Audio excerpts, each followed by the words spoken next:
Ladies and gentlemen, good day and welcome to the Rainbow Children's Medicare Q1 FY2026 earnings conference call hosted by IIFL Capital Services Limited. As a reminder, all participant lines will be in the listen-only mode, and there will be an opportunity for you to ask questions after the presentation concludes.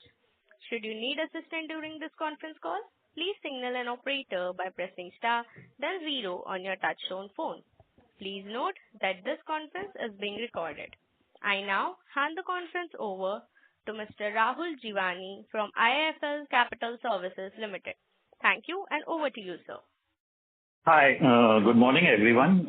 This is Rahul from IIFL Institutional Equities. I welcome you all to the first quarter earnings conference call of Rainbow Hospitals being hosted by IIFL.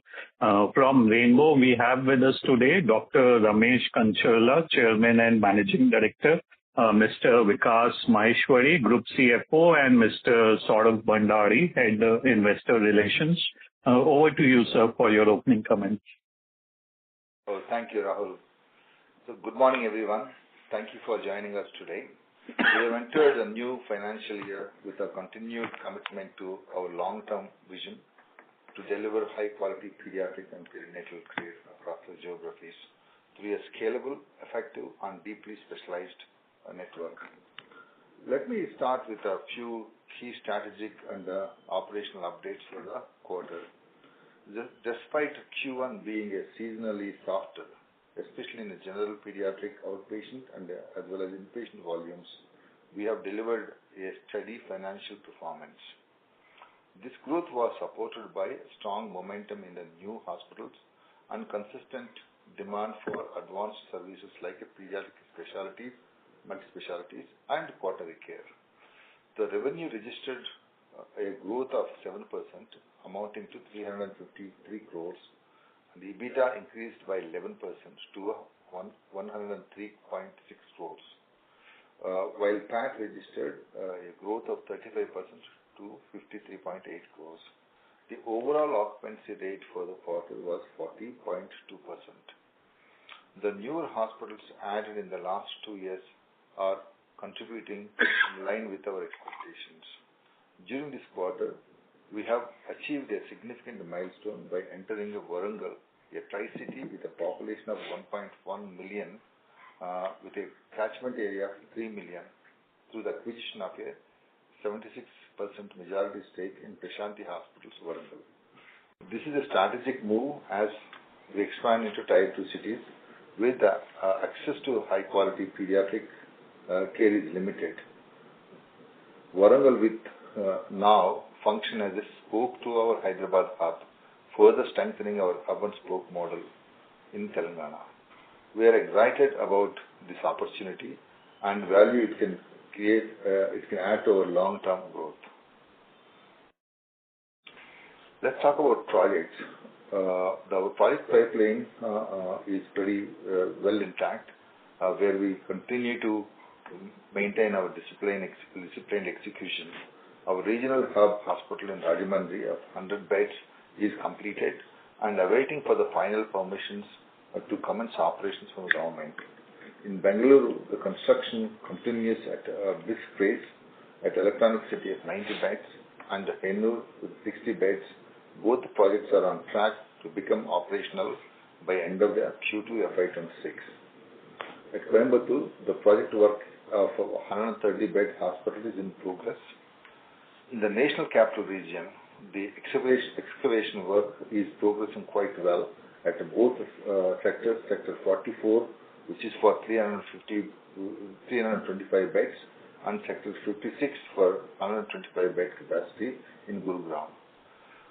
We are in advanced discussions to finalize an asset-light built-to-suit greenfield hospital in Pune with 150 bed capacity. This calibrated approach reflects our ambition to scale bed capacity responsibly in existing cities as well as the new geographies.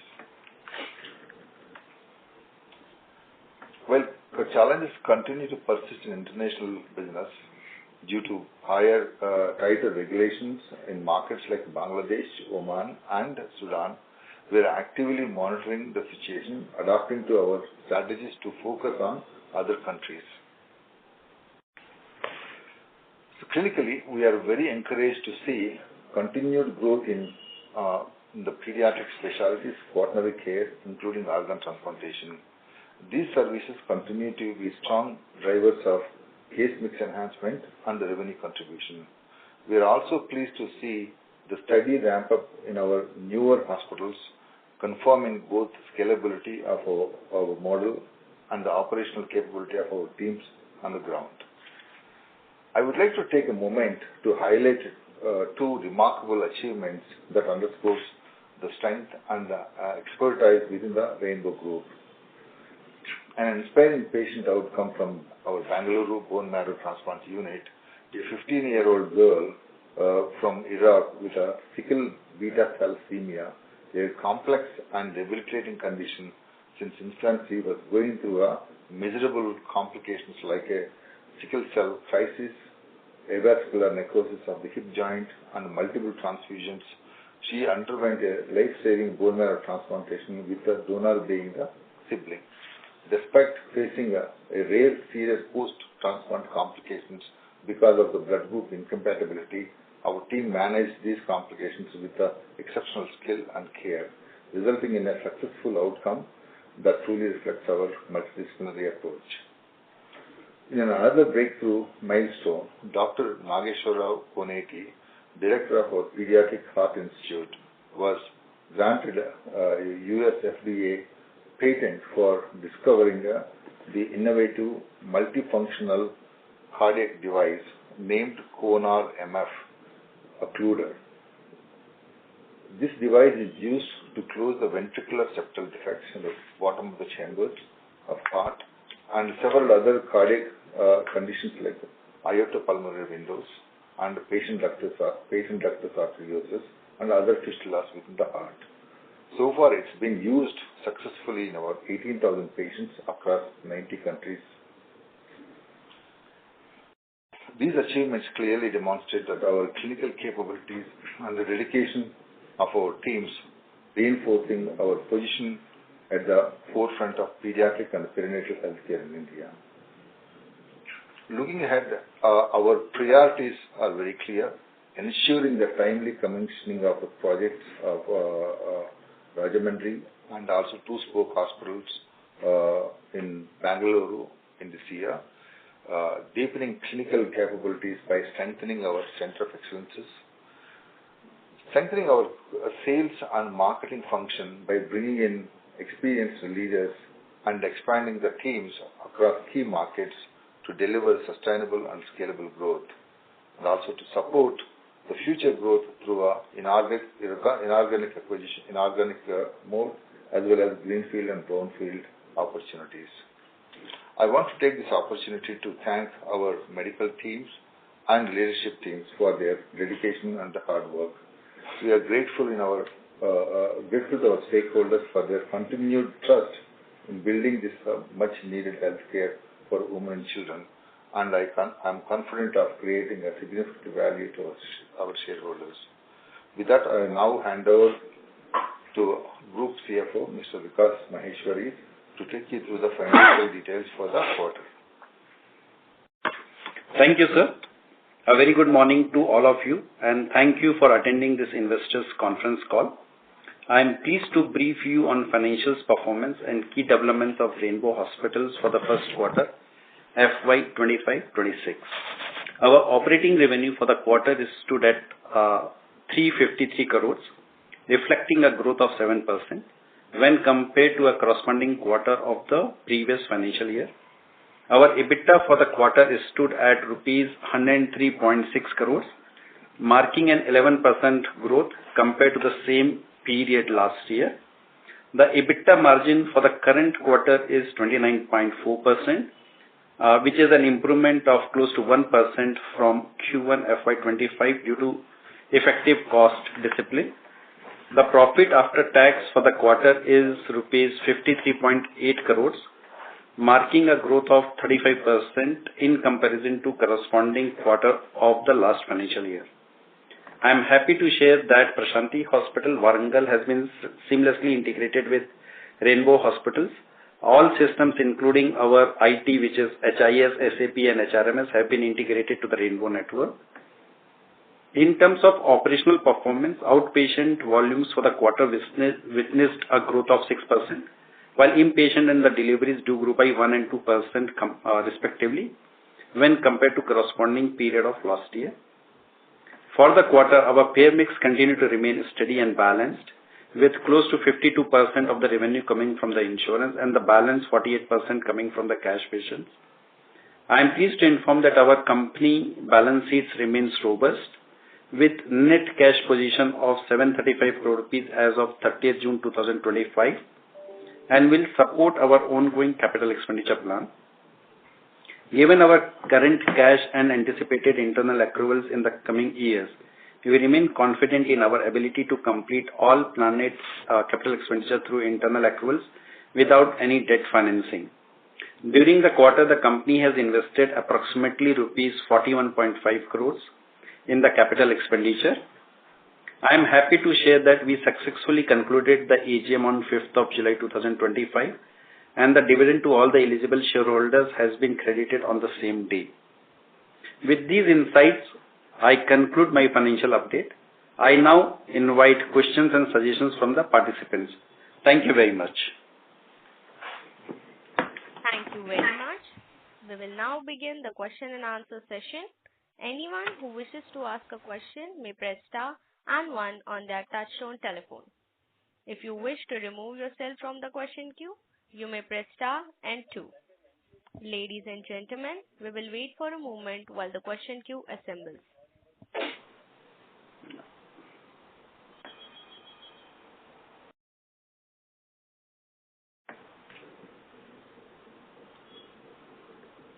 The first question is from the line of Damayanti Keria from HSBC. Please go ahead. Hi, good morning and thank you for the opportunity. Sir, can you talk a bit more about the newer market where you're planning to enter? So Pune and Warangal, which you mentioned. So just in terms of, the market opportunities, whether we should look at these newer markets more similar to what you see in the Hyderabad market, or these will be more like the Chennai or Bangalore market? So a bit more color on that will be helpful. Yeah, see, we have a very clear approach that now, while we continue to add beds in Hyderabad, Bangalore, and Chennai and Andhra Pradesh, we look for the newer geographies. Newer geographies, one which is we are already kind of commenced our work in the National Capital Region. Though we have a hospital in South Delhi, the managed beds. The NCR is the new geography for us. Another new geographies which we are kind of exploring is, one is the Northeast. Another one is now recently we are exploring opportunity in Pune. So when we look at the overall of the pediatrics as a children's hospital and the cities where I think we can really do well is that wherever there is a IT and also jobs for young people, that's where the market is the large opportunity for us to do it, which is obviously in NCR, and also the Pune being another city apart from Hyderabad and Bangalore we see it as a significant opportunity for us to build a larger healthcare model for children and also integrating perinatal services within the hospital. Okay, so Pune, you said you are in advanced discussion. When this discussions will likely result in, concluding the project? Yeah, we have agreed commercials and all those things before signing. I think almost legal is concluded, and I think we're just going to go ahead in a couple of weeks' time to do the signing. Okay, so this year itself, most likely you will see the Pune project to go ahead. Yeah, it would take about 2.5 years' time to commence the operations. Okay. My next question is on your the newer hospital where you mentioned pickup is broadly in line with expectation. So just specifically on Sarjapur and Annanagar, if you can share whether these are nearing cost break even or it will take some more time?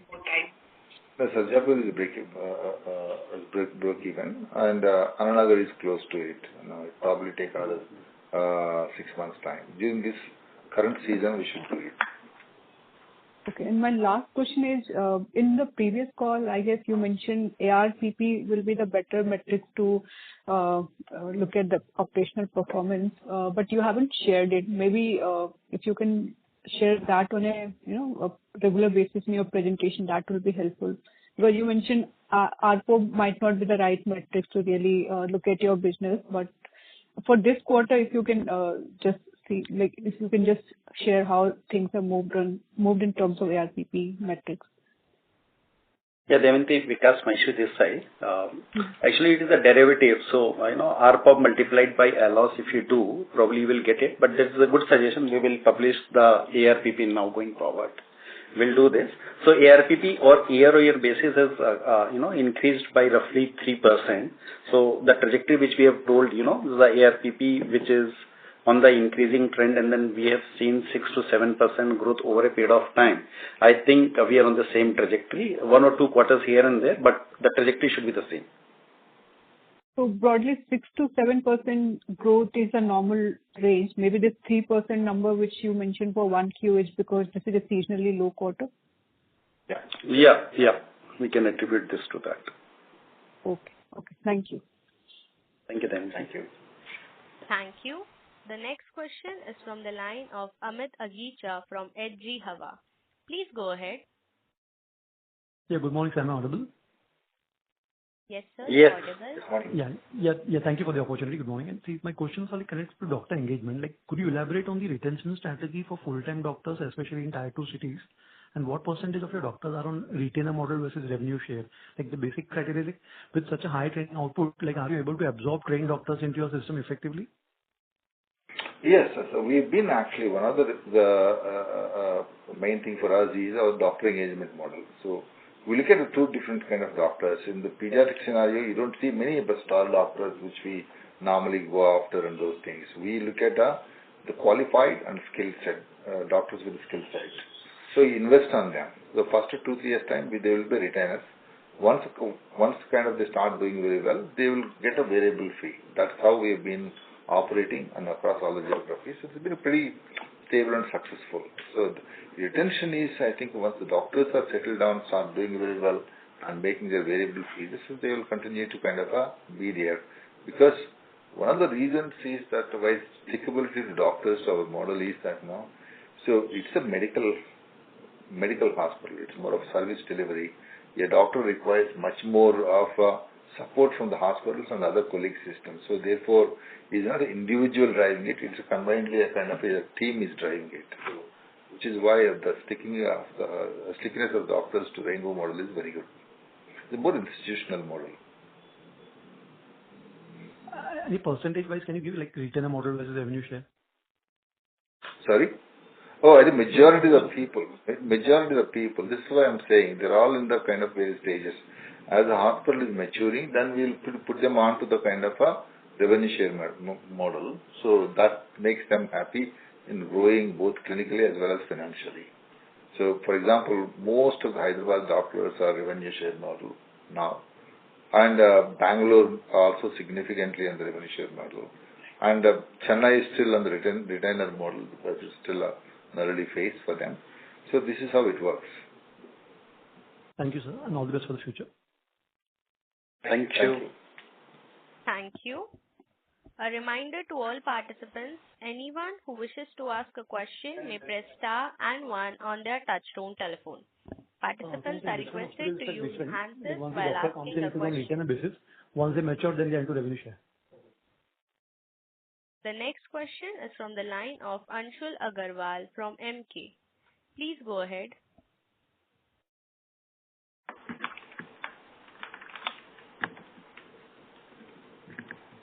The next question is from the line of Anshul Agarwal. Please go ahead, sir. Hi. Good morning. Thanks for the opportunity. Hope I'm audible. Yes, Anshul. Yes, sir, you're audible.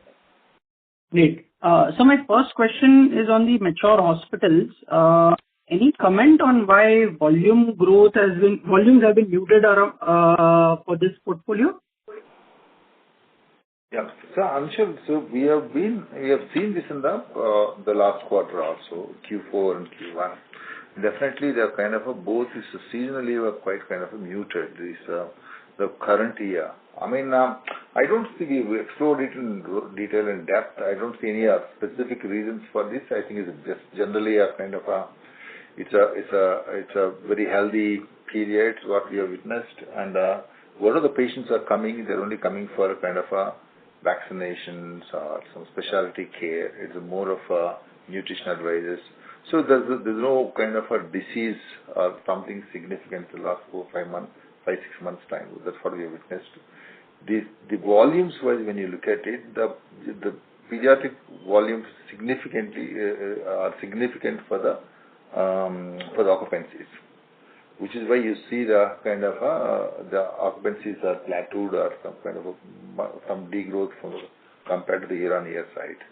So I'm sure once these are all things which kind of which are beyond our control, and I don't see any reasons particularly for the degrowth for any other reasons like cannibalism or competition or all those things.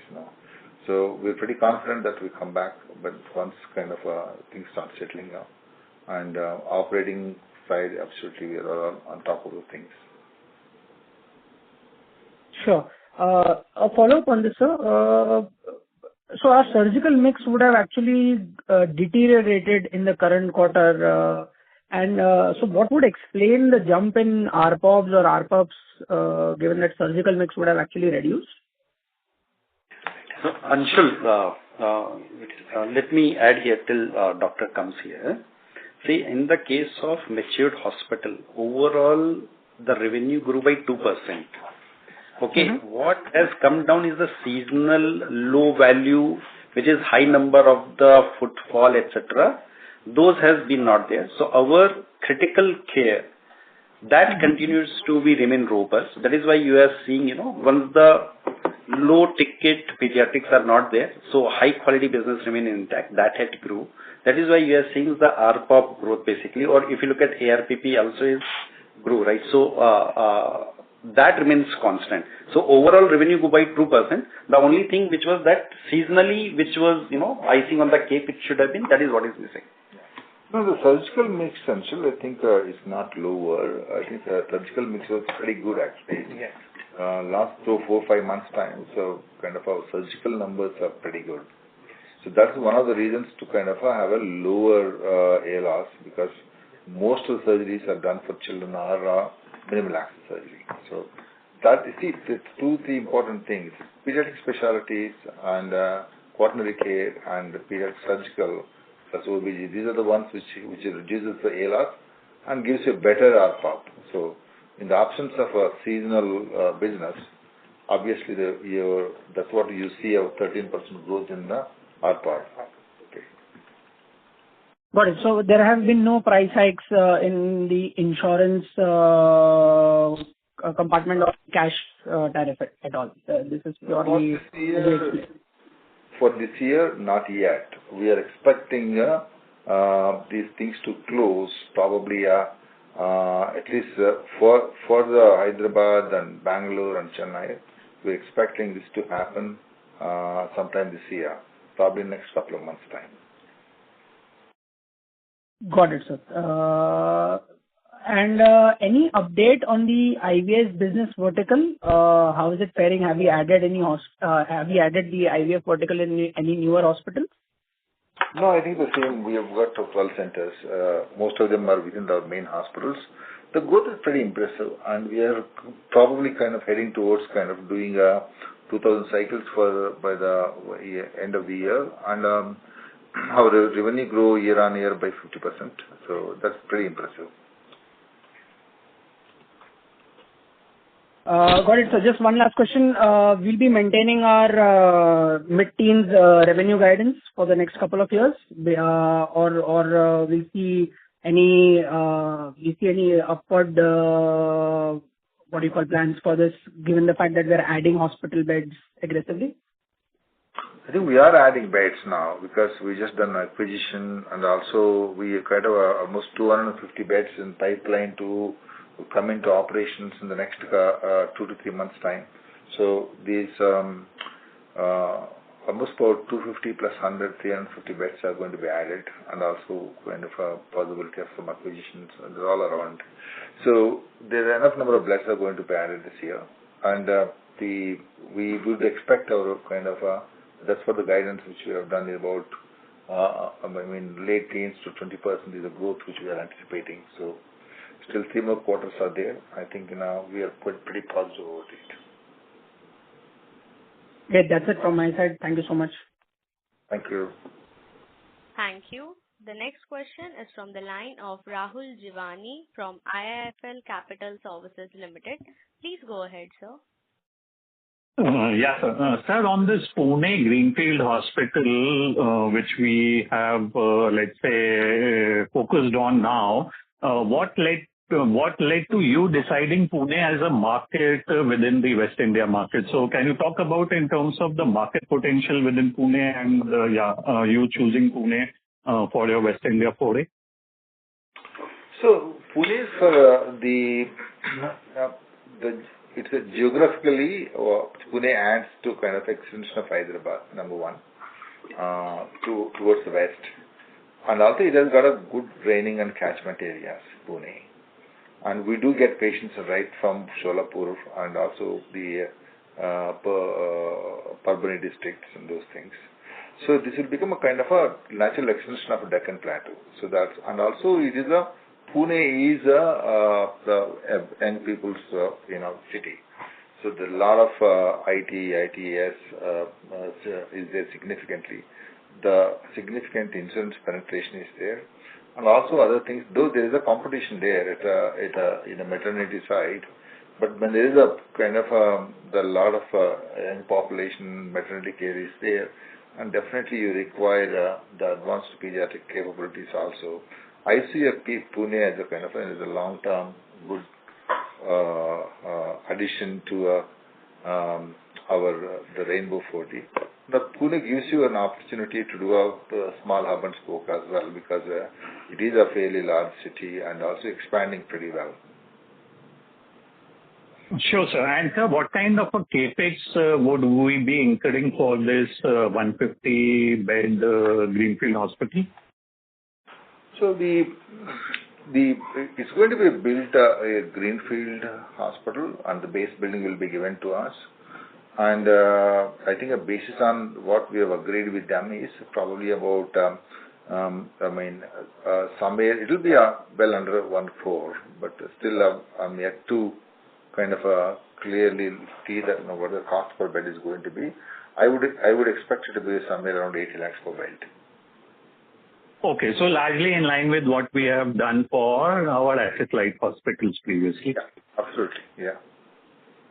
Sure, sir. And sir, second question on while the IP volumes were impacted because of seasonality, what we see is that the delivery volumes were also muted this quarter, so a 2% YOY decline. So what led to, let's say, this muted or sluggishness in terms of the delivery volumes? Well, we're not really sure about it. We've been actually looking at it, all the data and the various things.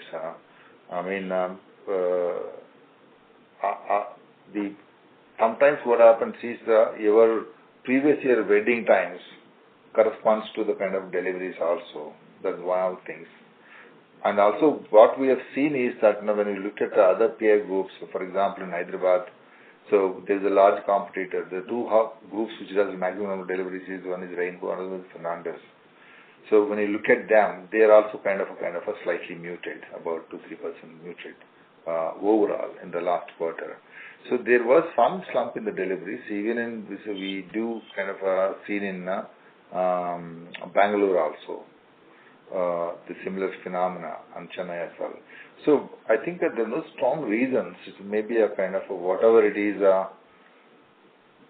of wedding seasons and correspondingly those things, just being a kind of one of the those situations. But I don't see any particular reasons that the drop in deliveries is because of any significant factors.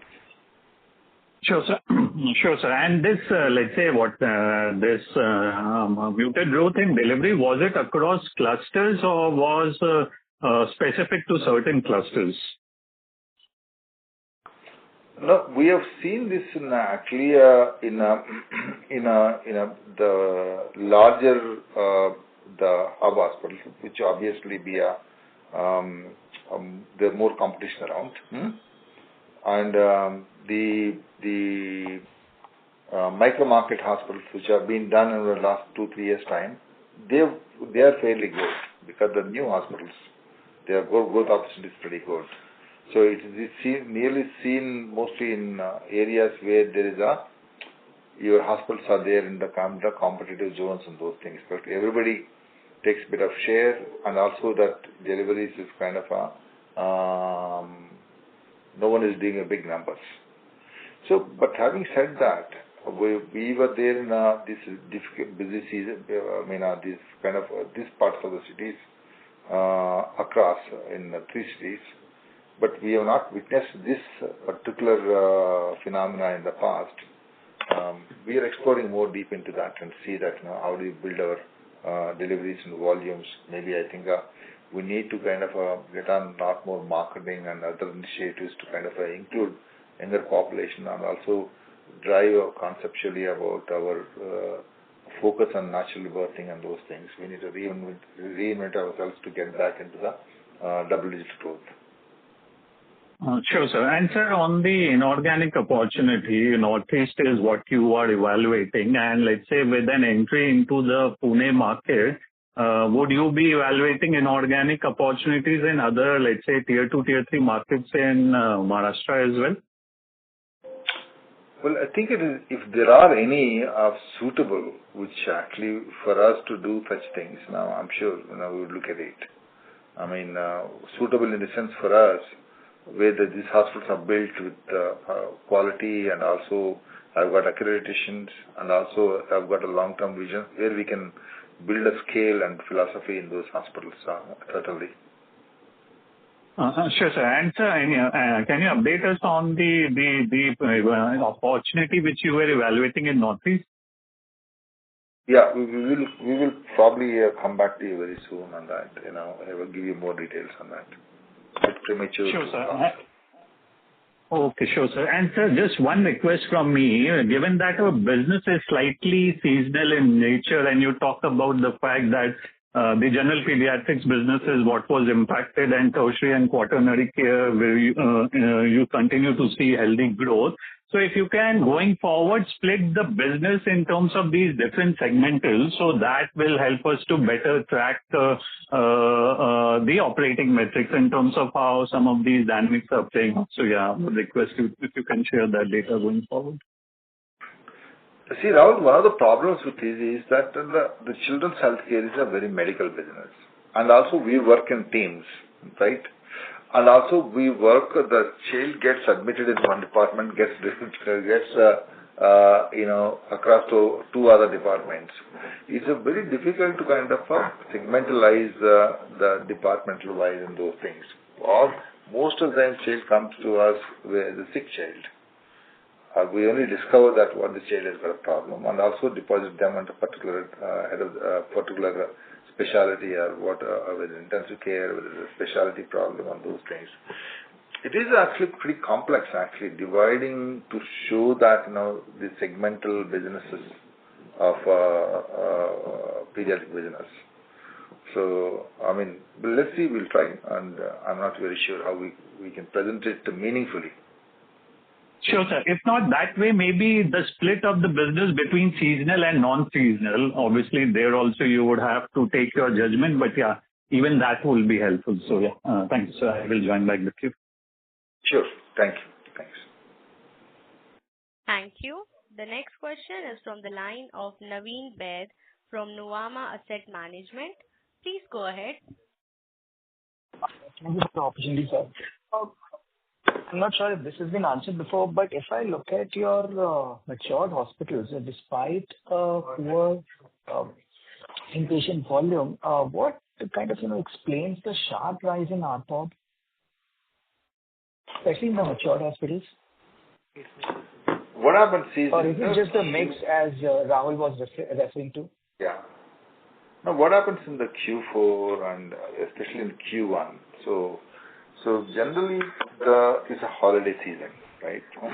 Most of the people go on holidays out of the countries. The summer cities like Bangalore and Hyderabad, IT zones get vacated by 40 to 50%.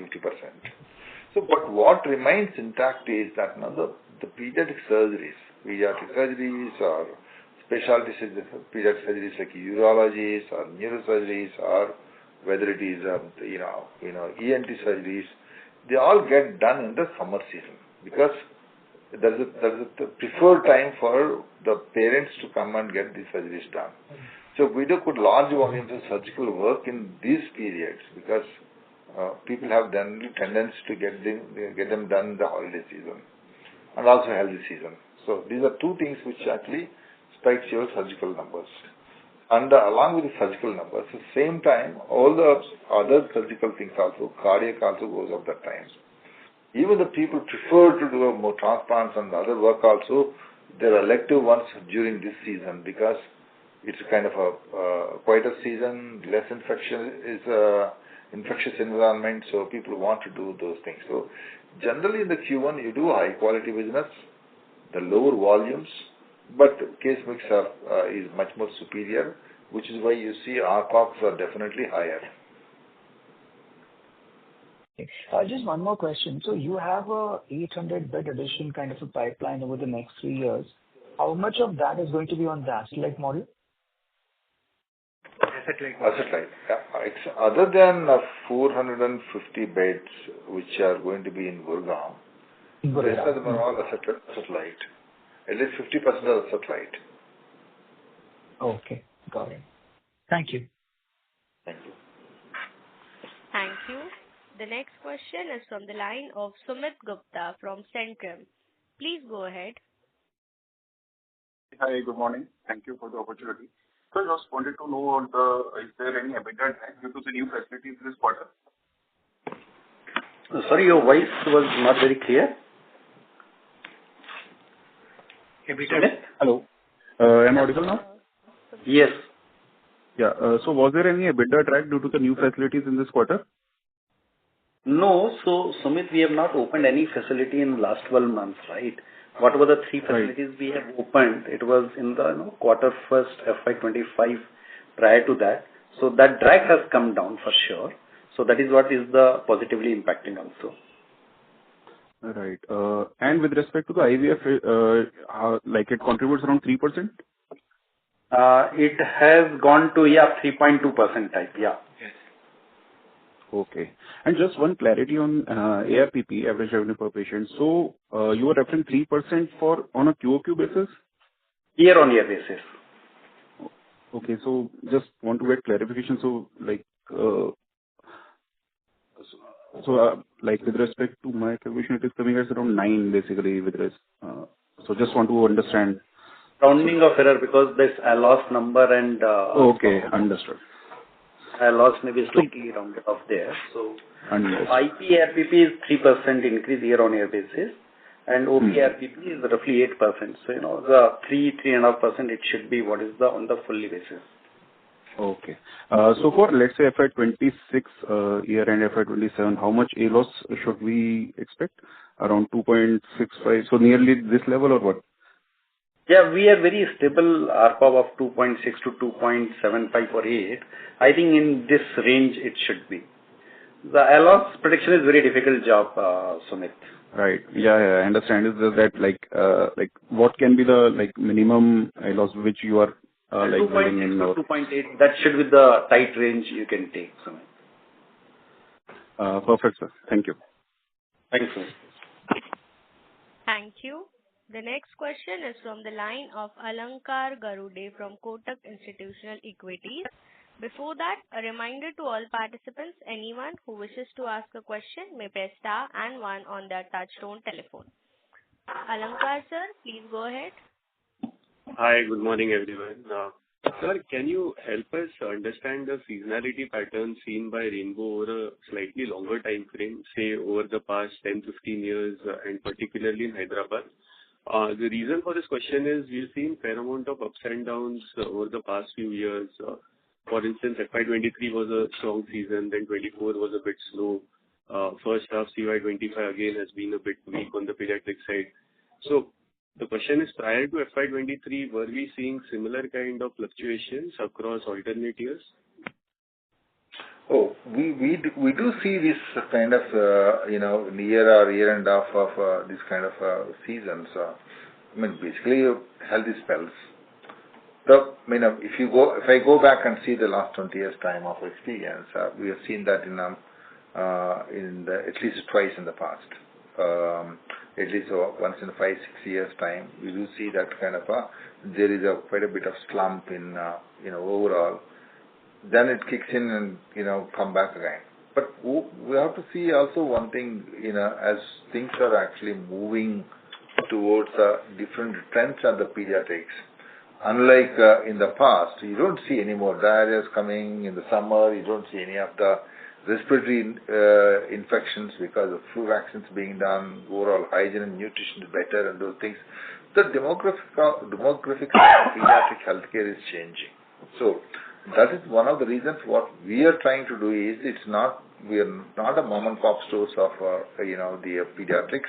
We want to build up more strength in the pediatrics to see that we address the critical needs of the children and the more specialty based, drive more specialty based, and more of a kind of a be on the side of deliver significant capability for disease pattern rather than just depend on the seasonal factors.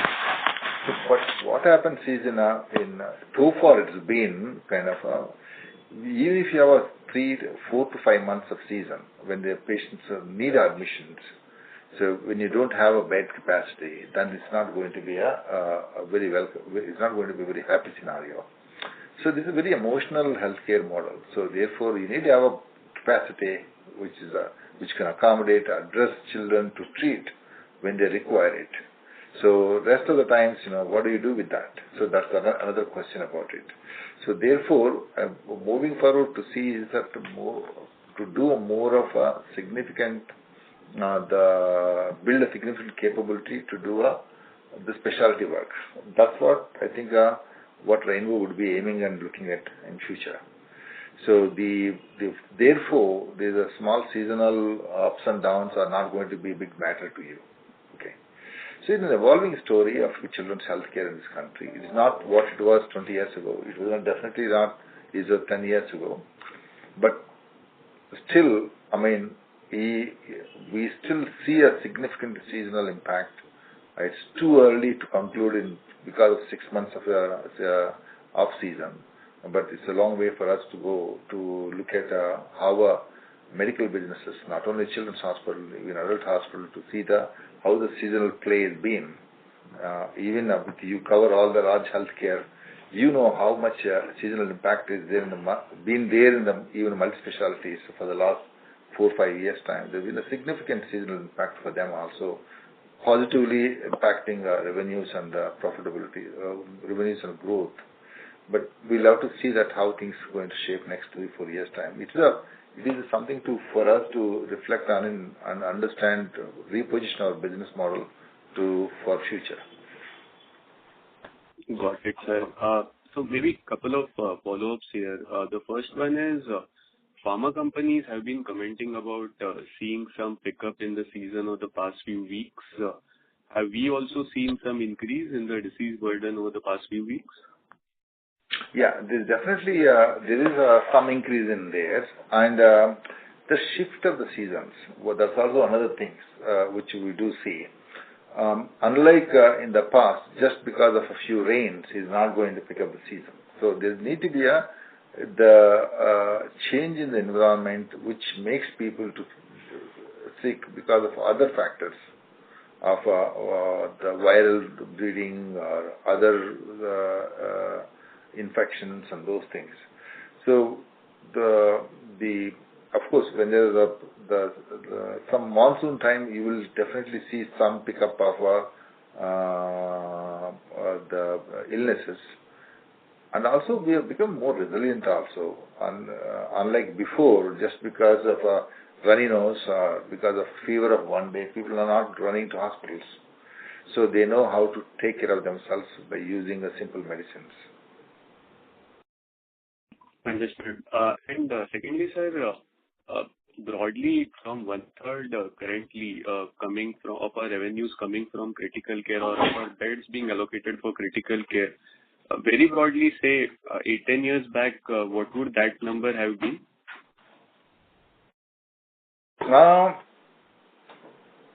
I think the ratios and proportions, again, it varies quarter season to season, and largely it's been rather the same. Maybe I think that's probably I can't put a really number or percentage how much it used to be difference between them.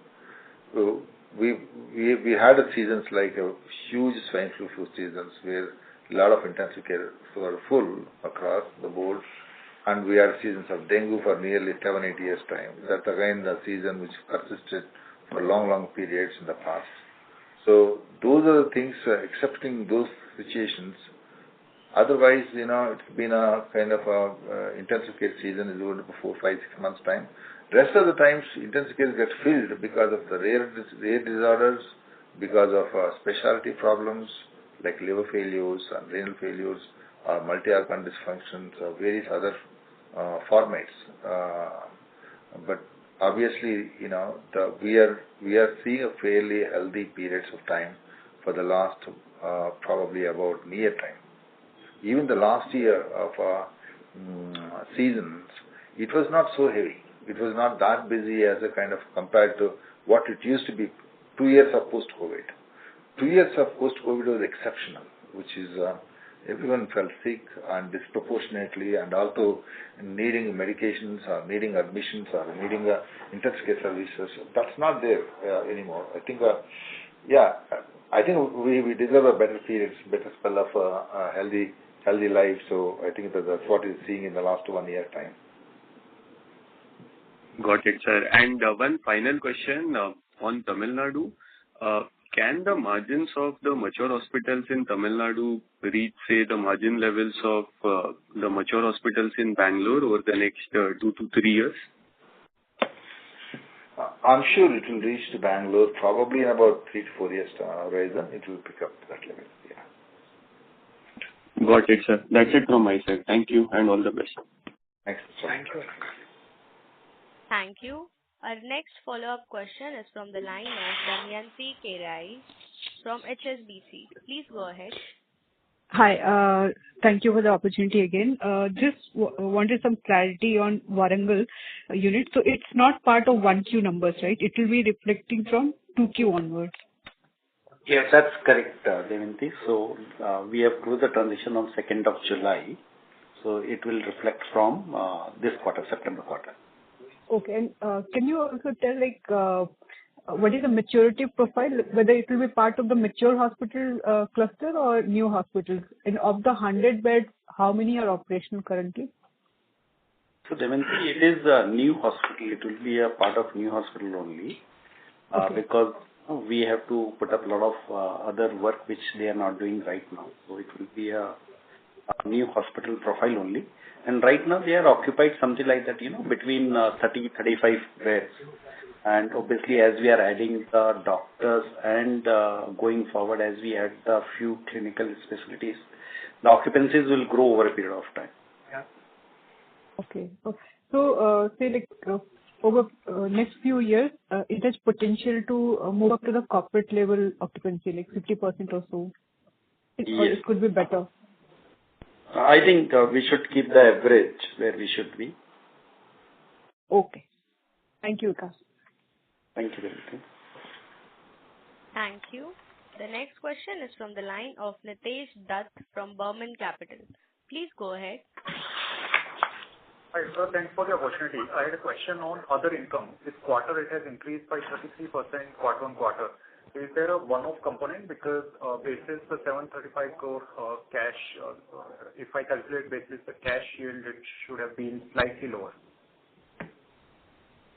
No, so the treasury income was slightly better because of this debt funds where we have taken the positioning of interest rates coming down.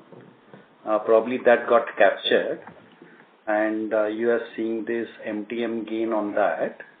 But yes, going forward, I think that type of performance may not be there. Understood. And so second question on the mature hospitals occupancy, there's been quite a fall, 11% YOY. How do you see it? Given that in the past we have cited weather patterns, rainfall, etc. as reasons for the fluctuation. So was it one of the reasons, or does higher competitive intensity or some degree of cannibalization were also the factors for the reduced occupancy YOY? So occupancy for the matured hospital we have discussed, right? I think more or less the reason is of this pediatric season, which is lagging behind. So that was the one reason. Otherwise, our tertiary quaternary care business remains very strong. That is why you are seeing though the occupancy dropped, but overall matured units revenue grew by 2%. That shows the resilience of our business model of quaternary and tertiary care. Understood. Thank you. Thanks. Thank you. A reminder to all participants, anyone who wishes to ask a question may press star and 1 on their touchtone telephone. Our next question is from the line of Veerti Shah from Systematic. Please go ahead.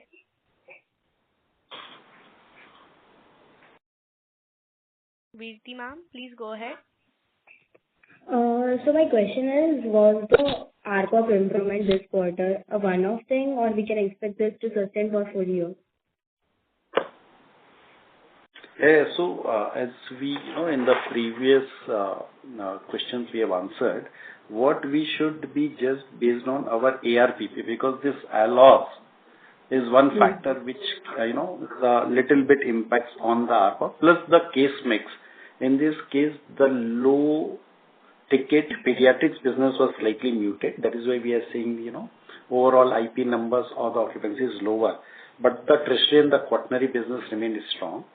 And that is why you are seeing this ARPOB is strong. But if you look at the complete ARPP, it grew by at around 4.5%, including both IP, OP, income. It's roughly grew by 4.5%. So that should be the right metrics to judge. Okay. Thank you, sir. Thank you. Thank you. Thank you. Our next follow-up question is from the line of Rahul Jivani from IIFL Capital Services Limited. Please go ahead. Yeah, thanks, sir. Sir, can you also talk about the competitive intensity across your 4 markets of Hyderabad, Bangalore, and Chennai? You pointed that the delivery volumes were muted in some of the larger hub hospitals because of some higher competitive intensity. So just in terms of how you are looking at the competitive scenario across your key markets. Yeah, I mean, see, birthing is always a competitive market across the Bangalore's intensity is very peak, and also Hyderabad has also been actually pretty competitive in the last 5-6 years time. So we've been sailing pretty well in the competitive landscape, but the deliveries kind of staying plateau is I don't think is any because of competition as per se, but we need to definitely have a kind of suppose some of the VC deliveries. So we are a full-time doctor engagement model, and we focus on clinical excellence. We focus on natural birth. We focus on certain things.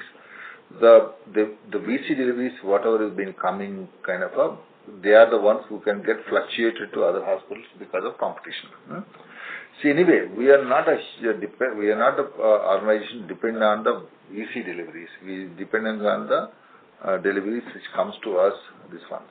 Therefore, that's why I say that we need to kind of have a little more focus on, I think, greater degree of inclusivity, and also our strategies in the marketing and those things, so I'm sure we'll pull it back. I see it as a big pro. In Hyderabad, what we have seen in the last almost 15, 18 years time, there are two organizations which are kind of does large numbers, and both of us we never feel each other competitive, and they have their strengths, we have our strengths, and that's why we've been kind of playing the game with a greater respect to each other. Of course, there are a lot of boutique centers have come. I think none of them have done really significantly also in Hyderabad, and of course they are kind of a short term. There may be some VC deliveries may get shifted, but our core whatever the reputation which these two organizations enjoy is very different. We need to reposition ourselves. When I looked at other large organizations which compete with us, they have also degrown a little bit. I think that there are some factors, maybe whatever it is. That's why I was asking our business analysts to see that now. What were the number of weddings the previous year? Are there any other reasons? Are these uncertain socioeconomics, uncertain job opportunities, and various other things are creating some degree of unrest, and people are not planning for pregnancy? We just need to see what are the other reasons for that. I don't think anyone championed it to do a big numbers also when we looked at that data also. So therefore, kind of we're not too concerned or worried about it. So we'll come back probably end of the year. We will know where we are, what is the growth we expected. This is probably was one of the quarters we've seen the degrowth. Sure, sir. So whatever competition is there is on the birthing market. On your core, let's say, tertiary and quaternary care business, you don't see much of a competitive threat there? No. Sure, sir. Sure, sir. And sir, just a clarification, what is a VC delivery? Oh, visiting consultants. Oh, okay. Sure, sir. Okay. Thank you, sir. Yeah. Thank you. Thank you. Our next question is from the line of Adya Singh from FinDoc. Please go ahead. Hello, sir. My question to you is about the upcoming hospitals in Gurugram. When do you expect them to turn operation? What's the status there?